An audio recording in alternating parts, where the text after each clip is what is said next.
Morning. So ngayon, ride tayo Sunday morning. We will be trying to cover our usual route, which is papunta sa Peña Blanca. Well, Peña Blanca is a known cycling destination dito sa Tuguegarao.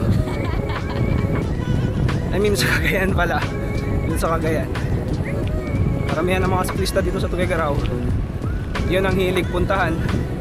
Kasi nga maganda yun para sa training, sa akyatan. So if you want to build your endurance sa akyatan and you are residing here in Tuguegarao, try nyo tong ruta na to. Sulit.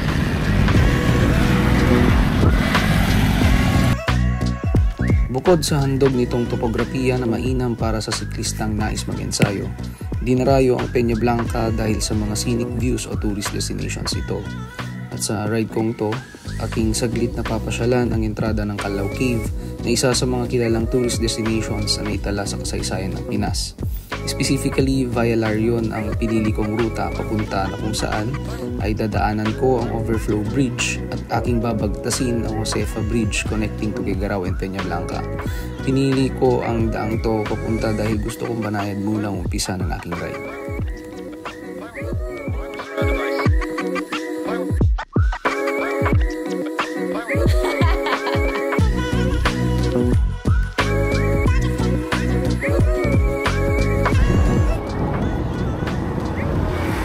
First climb. Ito ang first climb.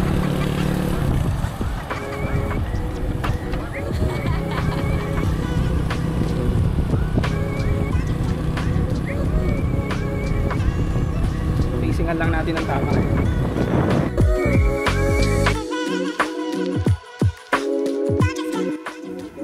Itong ahon na to ay banayad lang. Tama ang haba at gradient. So, very friendly siya para sa mga bago lang sa cycling. Naging parte ito ng baptism of fire ko sa cycling way back 2018 and early 2019. Kasama ko noon ang kaibigan kong si Ron.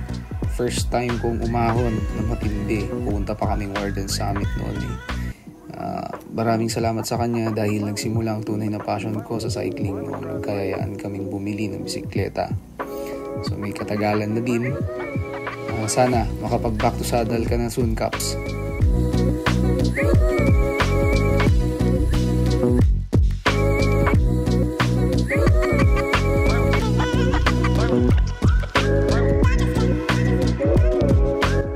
Sa puntong ito, approaching Josefa Bridge na. Mabilis lang tawirin ang bridge na to mula sa pinanggalingan kong ahon dahil may buwelo na dulot ng lusong. Pansin naman natin sa video kung gaano kahaba yung lusong, no? Maganda ang view mula sa bridge na to. Hindi ko nga lang kasi nakuhanan ng vid kasi medyo mabilis yung ating buwelo. Bawi na lang next time. Isang tip sa lusong na maaari nyong gawin kapag may lusong, kung maaari mas mainam na hindi na pumedal para makakonserve ng energy. Pero kung puno ka naman ng energy, pwede lang din na dire-diretsong pagpedal basta nasa heavier cog ang cambio ng bike para tama ang cadence at hindi kaagad mapagod.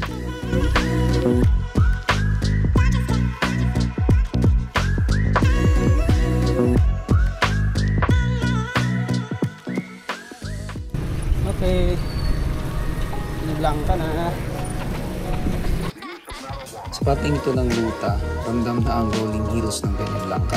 Bungad pa lamang ang may handog ng banayan na ahon, pero manageable pa to. Dito na rin nagpaparamdam na malapit ng malobat ang dala kong cam. Kaya quick or short vid records na lang ang ginawa ko sa ibang parts ng ruta. Magandang magbike sa araw na to dahil presko ang panahon, so kahit na rolling hills ang ruta na to, manageable talaga kasi nga may perfect bike weather. Late na ako lumabas pero na-offset naman ng preskong panahon. Hindi ramdam ang pagod sa pagpedal.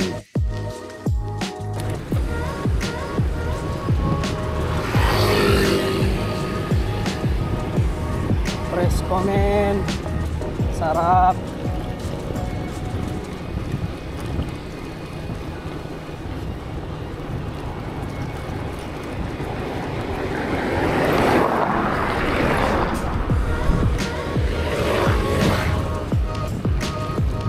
And 7 kilometers. Malapit na tayo, Kalaw Cave na. Pero not sure if tutuloy ko pang magkalaw. Parang short of time na eh.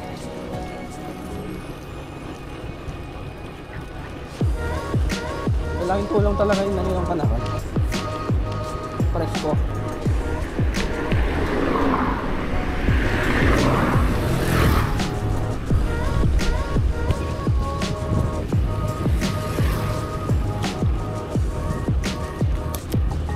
Hopefully makapagtabukson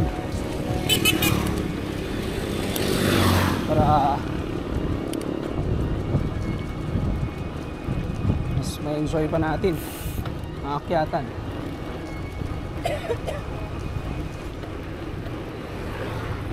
Yes, ito yung favorite part ko dito sa ruta na to. Itong part na to ng daan dito sa Peña Blanca. Papansin nyo, even during summer, presko kasi umaarko yung mga puno sa daan para siyang create ng tunnel. Diba?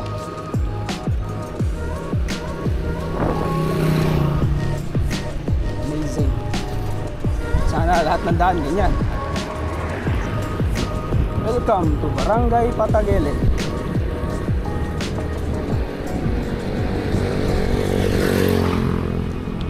Hindi na lang, tawin na.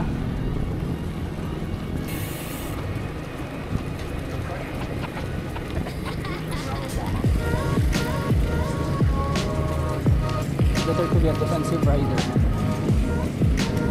or defensive cyclist. So kung may mga four-wheels na sasakyan na nagmamabilis, maganda pagbigyan. Kasi pag nagipagbigitan ka, talo ka pa rin. So sa parteng ito ng ride, makikita natin na paahon na. Itong ahon na to ay parte pa rin ng Peña Blanca Semi-Heartbreak Hill. Ang Peña Blanca Semi-Heartbreak Hill ay isang segment na rehistrado sa Strava. In particular, itong daan na to na paahon, may experience ako rito na hindi ko makakalimutan. One time, during my neophyte phase in cycling, hinabol ako rito ng isang aso. Napakaripas tuloy ako ng padjak paahon, kaya grabe yung kabog ng dibdib. Feeling ko yung heart rate ko noon sobrang taas, and yung speed ko, instead of nasa pacing speed lang ako, biglang kumaripas talaga yung takbo ko. So sana hindi nyo ito ma-experience kung susubukan nyo ang pagbibisikleta, or kung isa na kayong siklista at mararanasan ninyong ma-experience ninyo na dumaan sa ruta na to.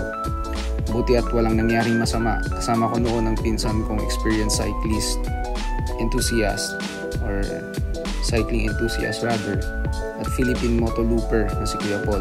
Because of him, I was introduced sa idea ng long ride na bisikleta lang ang gamit. Shoutout sa iyo Kuya Paul, long ride soon.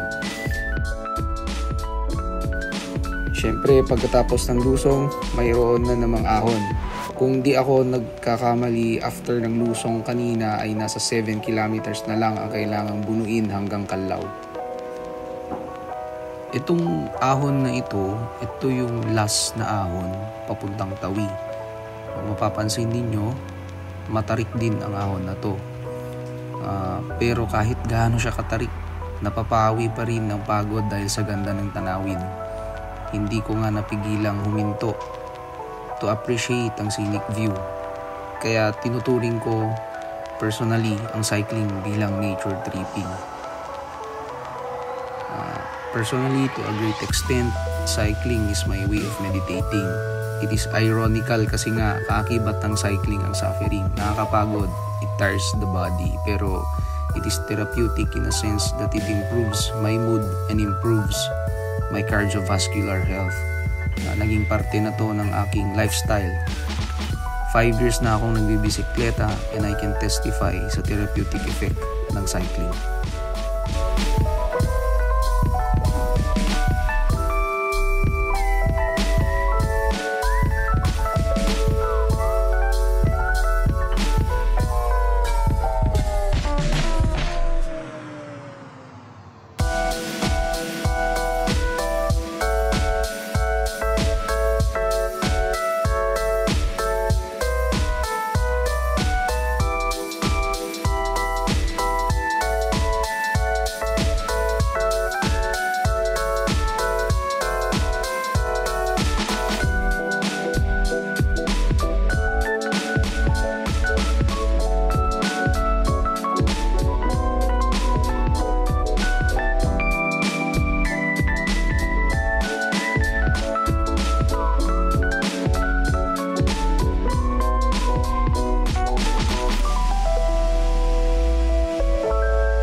So after ng Lusong, nag-quick stop over muna ako sa Tawi.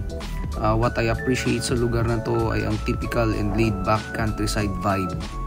So if magawi kayo ng Tawi, try nyo mag-stop over at namnamin yung ganda ng lugar. And also namnamin yung fresh air. Kasi bihira lang ito.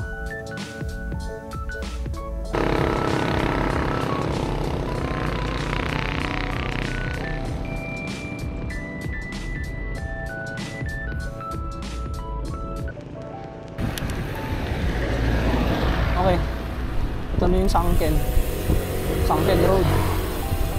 So yung mga isang dumaan dito na mababa yung sasakyan, yung ilalim ng sasakyan, daan-daan magpatakbo kasi nga delikado. Yung mali lang, sayop talaga yung sasakyan mo dito, ilalim. Diba? May off-road. Uy, pero maganda ngayon ah.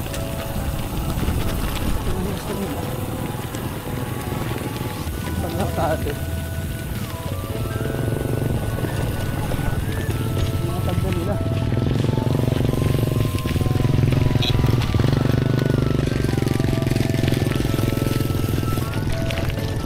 Ay, shit, gawang pedal strike ako doon.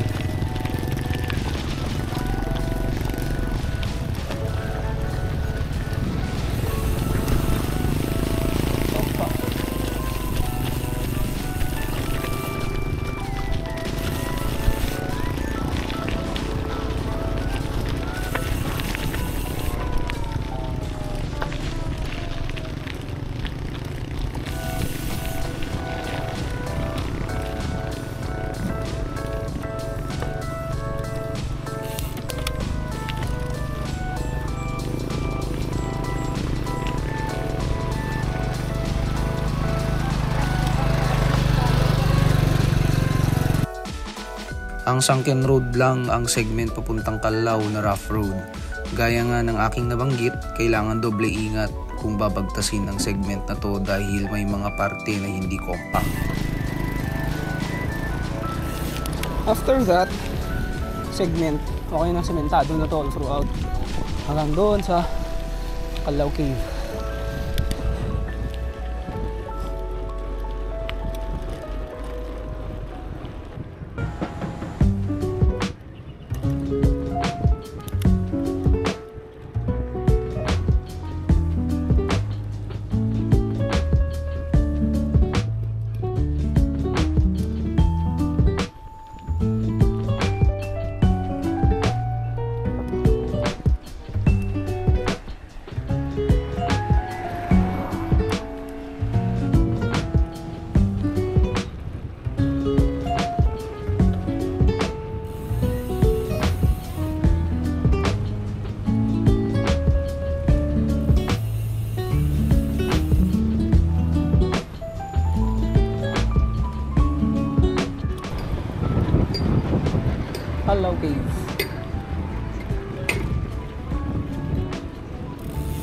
Pag nag-turn left, yung papuntang Gabur-Gabur. Pag diretso, Kalaw Cave. Ang beses ko na ito inakyat this month. Pangalawang beses ko na ata. Oo, pangalawang beses. Enjoy din kasi ito akyatin eh.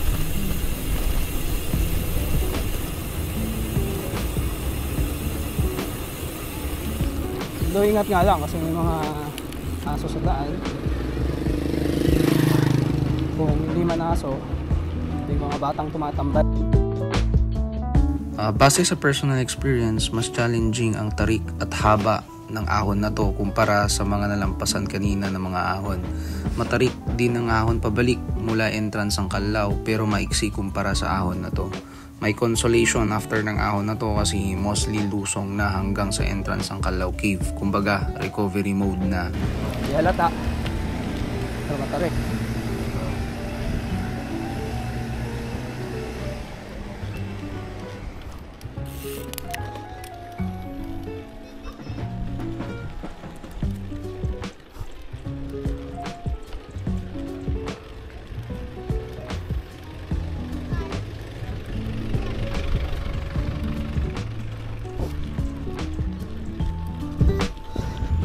Sabi dito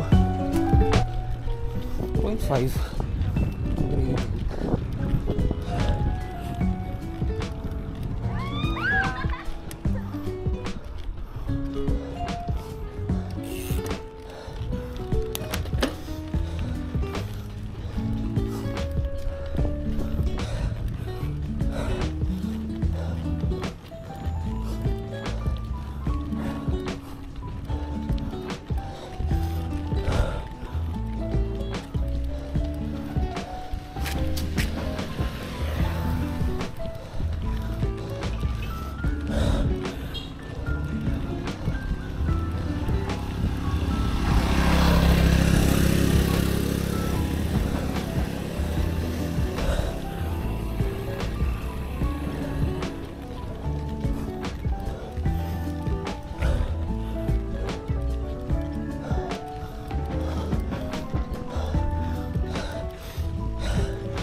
Team lang yung takbo.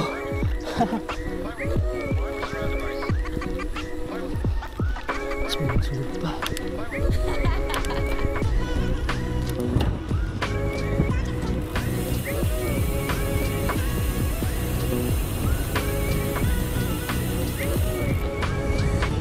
Lusong. Usually lusong na hanggang doon sa may cave eh.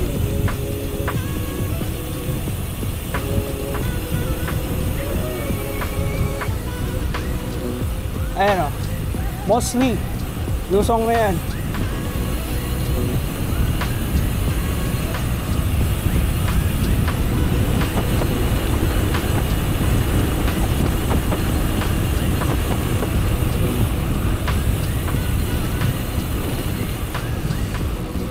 Ayan o. May konting ahon. Pero manageable na yan.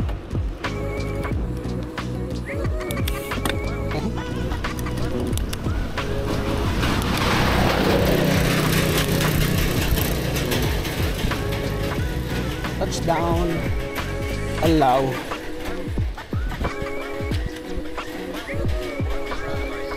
Ang percent ng battery.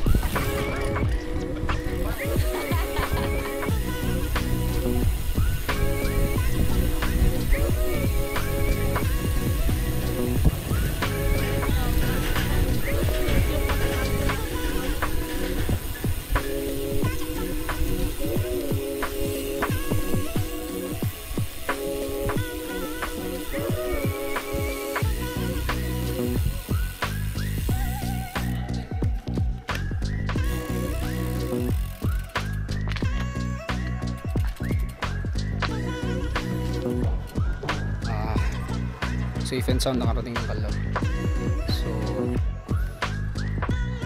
pinaplak na, time to go home na, palobat na din.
The ride.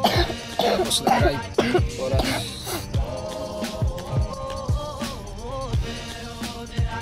Saka 8.9 kilometers. Nasa ibabay.